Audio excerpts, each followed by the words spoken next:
So when people have been experiencing panic attacks, they really want to understand what is causing this.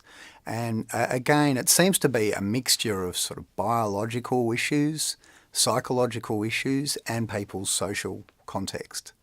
Now, we know that biological issues are important because these sorts of problems tend to run in families.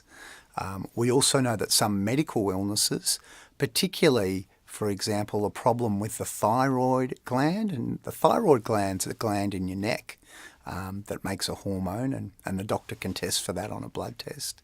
And over the years, I've seen quite a few patients with thyroid disease that was causing panic attacks. So there's definitely some biology to it, but there's also psychology to it.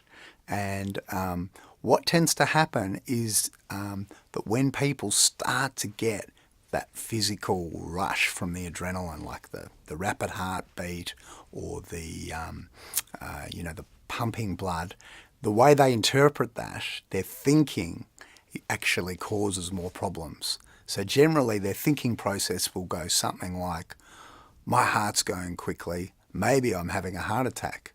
Oh my God, I've got to get out of here. And that makes more adrenaline squirt. So you can imagine you get this cycle where the worry makes you even more worried. And that's what tends to happen with a panic attack, and it can be awful for someone. And so one of the things we do when we're helping them is to help them understand their thought processes so that they can nip that cycle in the bud.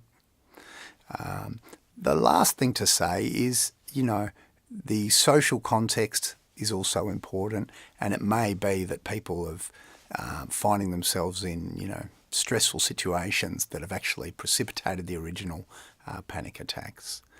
I should say getting help on this early is really important, because once people start avoiding situations that they think are dangerous for their panic attacks, you actually have to claw all that back later. So I'll talk a little bit about how we would treat panic attacks.